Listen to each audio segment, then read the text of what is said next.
Sorry, this table's for family only. My sister smirked at her engagement party, pointing toward a fold-out chair by the trash can. Everyone laughed as I sat alone. Then the bill arrived, $4,800. The waiter looked at me. I just smiled and said, "Not my table. My name's Steven. I'm 32, the oldest kid, and the one who fixes things. I pour concrete for a living, frame houses when the crew's short, and spend my evenings with a tape measure in my pocket because it feels wrong not to have one. My hands are rough, my back complains, and my phone background is a photo of rebar tied in a perfect grid because it made me proud. That's me. In my family, I'm the guy who shows up with a toolbox when someone else breaks a cabinet door. I'm the one who does the heavy lift so nobody else has to. Not because I'm a saint, because it's easier than arguing. I've got a younger sister, Kelsey, 29, marketing smile, expensive nails, fiancé named Ethan who wears loafers without socks and says things like, "We curate experiences." Mom adores them. Dad says they have vision. When I talk about pouring footings before the frost line, people nod like I'm speaking weather.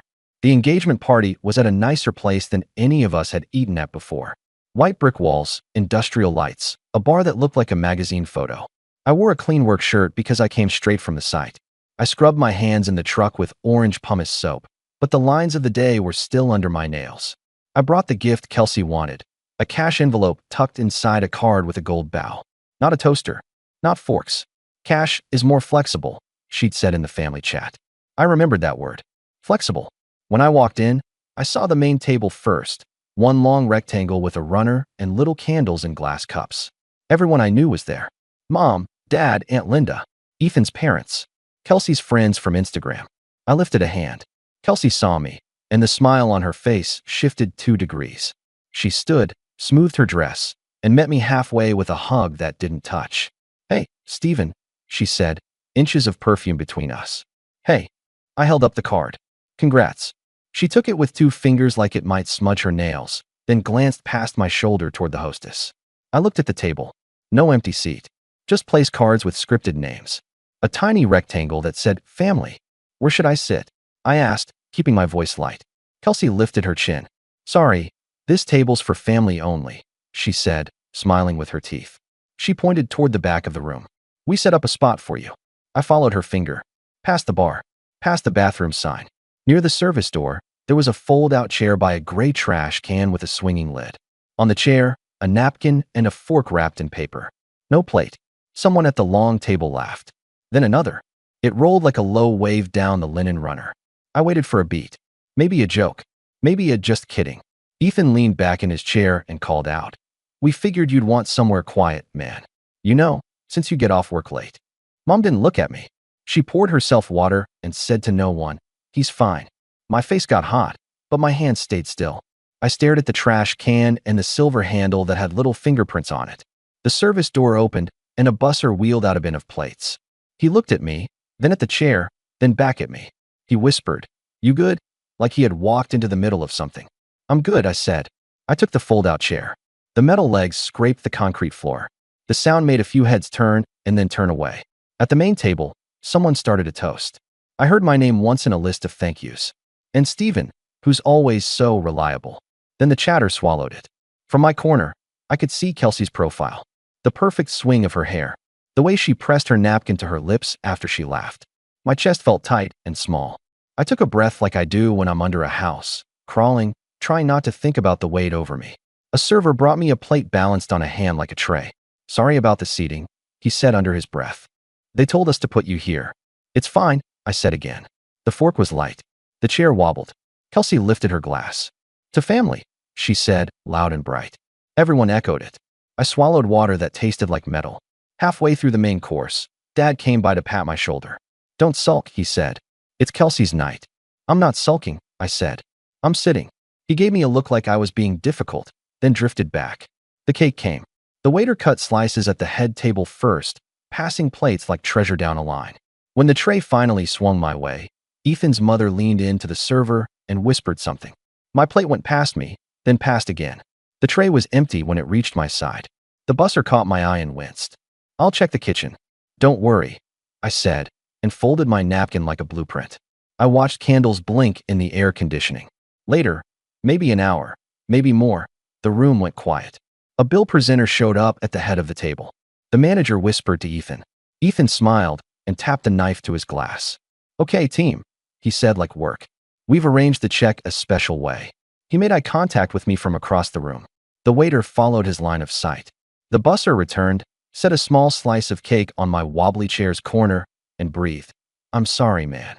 I looked up and found the waiter looking back at me, leather bill folder in his hand. Everyone else was looking too. I felt the air thin, the same way it does when you crawl into a space and realize you might not fit. My jaw unclenched. I smiled. "Not my table," I said. The waiter stopped. The laughter didn't come this time. Just eyes and the sound of a cooler motor behind the swinging door. I didn't always sit by trash cans. It just sort of happened over time. Our house when we were kids was small, a crooked 1960s ranch with a roof my dad kept promising to replace. When it rained hard, water tapped into buckets in the hallway. Dad would say, "Good thing we have a son," and hand me a ladder. Kelsey got piano lessons. I got shingles under my fingernails.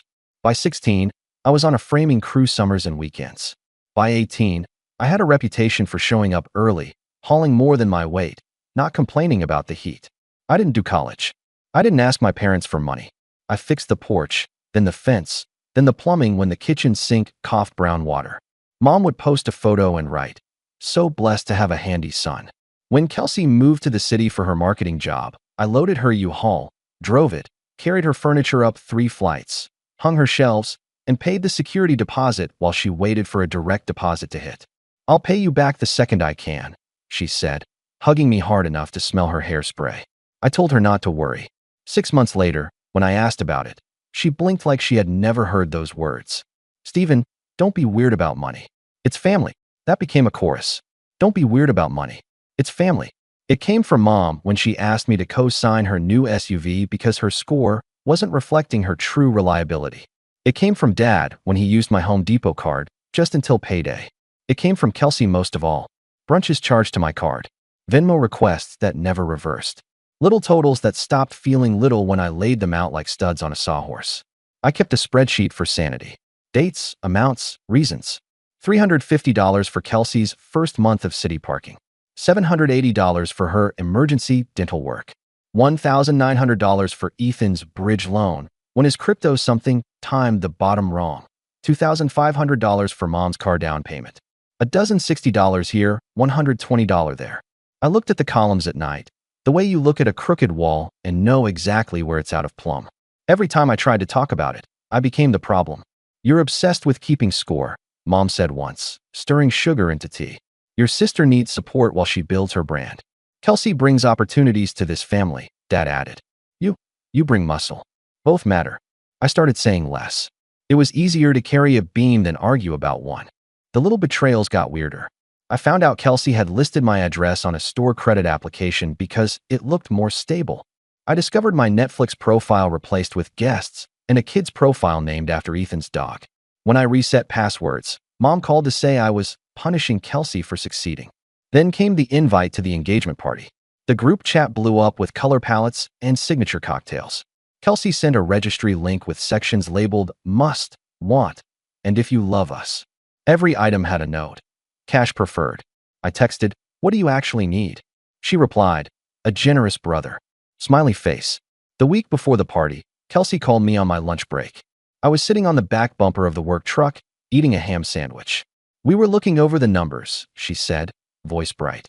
"And since you're, doing great financially, I mean, blue collar, but still, we figured you could take care of the venue minimum. It's only fair. Family shows up." I chewed, swallowed, fought the heat crawling up my neck. "How much is the minimum?" "Don't be weird. Ethan's handling it." "Then why are you calling me?" She sighed. "Because we shouldn't have to explain. You know what? Forget it. Just bring the envelope we talked about. Don't be cheap." The call ended. I stared at the parking lot gravel and thought about anchors, the metal kind we epoxy into concrete so beams don't shift when the wind tests them. My boundaries weren't anchors. They were painter's tape. 2 days later, Dad showed up at my duplex with beer and a speech. He sat at my small table, took a long pull, and said, "Your sister is marrying up. Don't mess this up with your pride. You know how you can be." "How can I be?" I asked. "Stubborn. Counting pennies. Making everything transactional." "Keeping track of money isn't making it transactional," I said. It is a transaction. He waved a hand. This is bigger than that. It's family positioning. You'll get yours when it's your turn. I didn't say, my turn never comes. I just nodded and put the beer in the fridge. The morning of the party, Kelsey texted a seating chart. My name wasn't on it. I asked, where am I? She replied with a heart and a thumbs up. No seat number. I went anyway. I always go. That's the trap. You go because not going is worse. You go because the story they'll tell if you don't is nastier than the truth if you do. At the restaurant, the hostess looked at her tablet and said, "Oh, you're Steven." Then she bit her lip like she'd been told a joke and wasn't allowed to laugh. And then there was the chair, the trash can, the laugh that ran like a current, the slice of cake balanced on a wobble, the bill folder in the waiter's hand, the heat in my face, the way my mouth shaped, not my table. You ever feel a whole life click into place around a sentence? That happened. Here's the part one didn't see coming. The room didn't know what to do after I said it. The waiter froze. Ethan's smile wavered. Mom blinked twice. Then Kelsey cleared her throat. "Steven, don't be dramatic." She said it lightly, like she'd practiced it. "We just assumed, you'd be generous." The waiter still held the folder. He looked truly stuck. I stood up, not fast, and the chair scraped again. "Help whoever ordered that," I said, nodding at the folder. "I'm not on that table's check. I'm on this one." I patted the scarred concrete next to my fold-out. People shifted in their seats. Whispered. Ethan laughed again, higher this time. "Dude, relax. It's all in fun." I thought about the spreadsheet. I thought about the cosign. The day I troweled a slab in August heat while Kelsey texted me from a rooftop pool. I thought about anchors. My phone buzzed in my pocket. A text from Mom. "Don't embarrass your sister." I put the phone face down on the table and slid my slice of cake into a napkin. The busser's eyes were soft. "You okay?" he asked again. "Better than I was an hour ago," I said. The manager came over finally, a careful smile on, like approaching a dog that might bite. "Is there a problem?" "No problem," I said. "Just not my table." I didn't raise my voice. I didn't make a scene. I took a breath and felt something settle inside me like concrete curing. On my way out, I left the card in the busser's hand. "Give this to Kelsey," I said. "Or don't. Up to you." Outside, the air was cooler. I stood on the sidewalk, watching cars slide past. My hands were steady. That felt new. Then my phone lit up. Family group chat. The messages stacked fast. "Mom, Steven, where did you go?" "Dad, you owe your sister an apology." "Kelsey, grow up." "Ethan, bro, you made the staff uncomfortable." "Not a good look." "Aunt Linda, honey, money comes back. Family doesn't." I typed, deleted, typed, deleted. Then I wrote 2 words. "I'm done." I put my phone in my pocket and walked to my truck. Somewhere behind me, a waiter explained a bill to a table with a pretty runner and little glass candles. The next morning, my front door shook like someone was trying to free it from its hinges. I opened it to find Mom and Dad on my stoop, both in yesterday's clothes. Mom had puffy eyes. Dad had the look he gets when he's already decided he's right. "We need to talk," Mom said, pushing past me. "Coffee?" I asked out of habit, then hated myself for asking. They sat. Mom didn't. She paced my small kitchen like she was burning a trench. "You humiliated your sister," she said, voice sharp, "in front of her future in-laws." Dad folded his arms. "That bill was always going to you. Ethan said it that way because you're the stable one." I leaned on the counter. "You seated me by a trash can." Mom waved a hand. "The restaurant messed up. Your daughter pointed me there," I said, then laughed. She opened her mouth, closed it, then jabbed a finger at me. "You were so sensitive." "It was a joke. You made it ugly." I put my phone on the table, opened the spreadsheet, turned the screen toward them. Rows and rows. Dates. Totals. Notes. "What is this?" Dad asked. "A list," I said, "of every time I paid. Every time you said it was family. Every time it wasn't a loan, it was an obligation." Mom peered at the numbers. "You've been keeping track?" She said it like I had kept jars of teeth. "Yes," I said, "because someone had to." Dad's jaw tightened. "You think you're owed for helping your family?" "I think I'm done being your ATM," I said, steady. "I think boundaries are not punishments." Mom crossed her arms over her chest. "So what? You're cutting us off." "I'm cutting off access," I said, "to my cards, my accounts, my time when it's not asked for with respect." Dad snorted. "Respect?" "You stormed out." "I left," I said, quietly, after being told I wasn't family. Silence. The fridge hummed. Mom's voice softened like she had switched scripts. "Sweetheart, we didn't mean it that way. Your sister is stressed. Big day. Emotions. She needs you." "No," I said. One word. It felt like taking the weight off of Jack. Her eyes widened. What did you say? No, I repeated. Not this time. Not anymore. The answer is no. Dad stood, hands on the table like he was about to lift it. You're making a mistake. Family is everything. Family is not everything, I said. Family is people who act like family. Mom's mouth trembled. We raised you. And I appreciate that, I said. I also poured your patio, rebuilt your deck, fixed your pipes, and co-signed a car I don't drive. I don't need a medal. I need a seat at the table that isn't next to a trash can. Dad's face flushed. You're ungrateful. I met his eyes. I'm done. He pointed at the spreadsheet. Delete it. No. He took a breath like a bull and then stopped. Maybe he saw something in my face he hadn't seen before. Maybe he remembered the weight I carry all day and realized I could carry a fight too. Mom switched tactics again. Tears. If you don't help with the bill, your sister can't cover the difference. The venue charged a service fee. They'll put it on her credit. She'll be ruined. I wanted to laugh. Not because debt is funny. Because of the theater. How much? I asked. She brightened. Quick. Only $4,800. I nodded. Then she and Ethan can pay it. It's their party. Mom stared. You always were crueler than you look. Dad grabbed the doorknob. We'll remember this. I'm counting on it, I said. They left. The door closed. I stood in the quiet and felt my hands shake for the first time. Not fear. Adrenaline and the absence of something I'd carried for years. My phone started again. Kelsey. Then Kelsey again. Then Ethan. Then Aunt Linda. I let them all go to voicemail. Then I sent one text to the group. If you need a contractor, get a quote. If you need money, go to a bank. If you need me, try respect. That afternoon, I went to the job site and tied rebar with a speed I hadn't felt since I was 19. Every twist was a sentence I hadn't said for a decade. No, not this time. I won't. Not my table. That night, someone slid an envelope under my door. I opened it with a utility knife.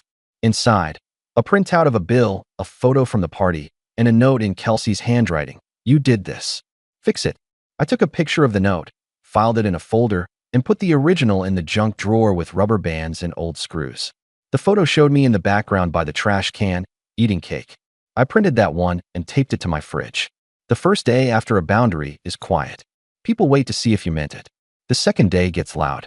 I woke up to 26 missed calls and a new group chat titled Family Intervention. The first message was from Aunt Linda. We need to reset expectations. The second was from Mom. Your sister's credit card was declined at the dress fitting because of the venue hold. She's hysterical. Fix this. I made coffee and read every message like it was a work order. Then I put my phone face down and ate eggs.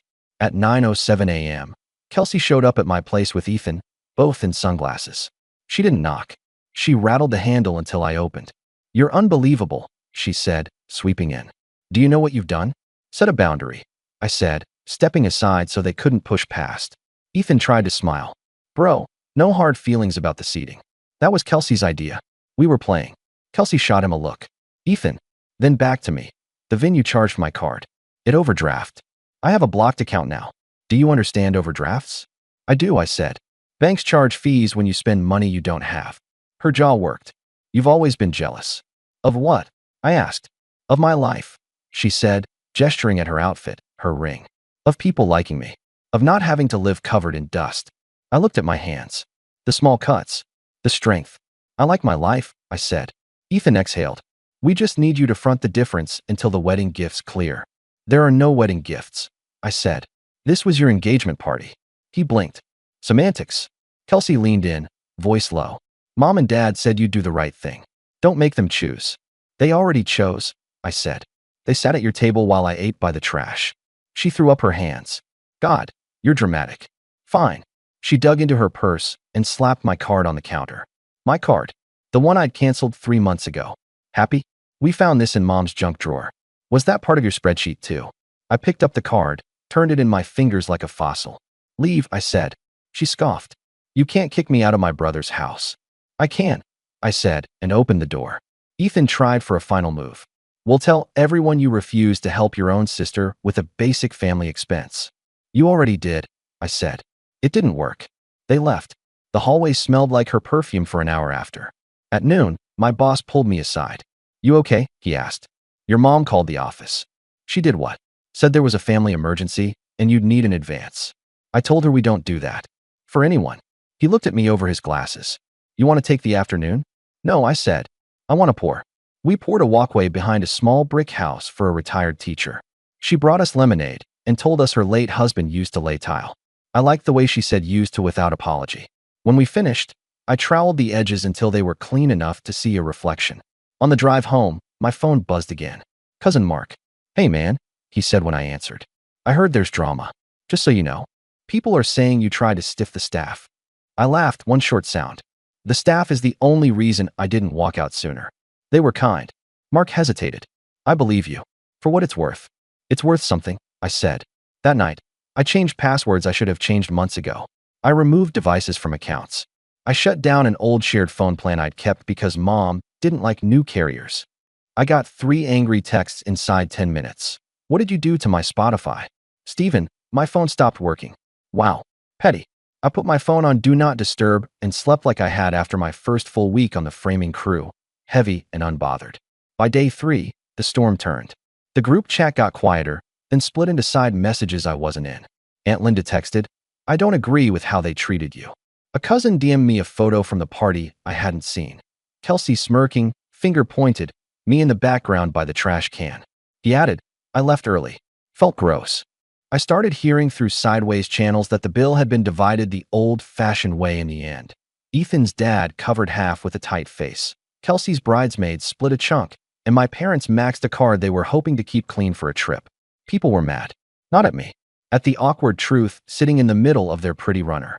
Mom called again and left a long voicemail that began with, I hope you're happy, and ended with, when you need us, don't expect us to show up.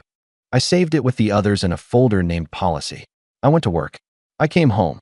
I did not answer the door when someone pounded late and shouted my name. I bought a new deadbolt, installed it, and oiled the hinges on my own time. The quiet after that was different. It wasn't punishment. It was space. In the space, other things grew. I said yes to a Saturday side job for a woman who needed a wall opened between her kitchen and dining room. She told me her contractor ran off mid-project. I finished the framing in a day, called an electrician I trust, and left the place broom clean. She paid me and then pressed a tip into my hand like I'd returned something she thought was gone. You were respectful, she said, like it surprised her. I shrugged and said, it's not hard. I started lifting with a friend in the mornings again. Pulled my old bike out of the shed. Fixed a squeak that had been bothering me for 2 years in a cabinet door because it bothered me and no one else. A week later, Kelsey emailed me a spreadsheet of her own. The subject line said, here. It was a list of what our family has done for you.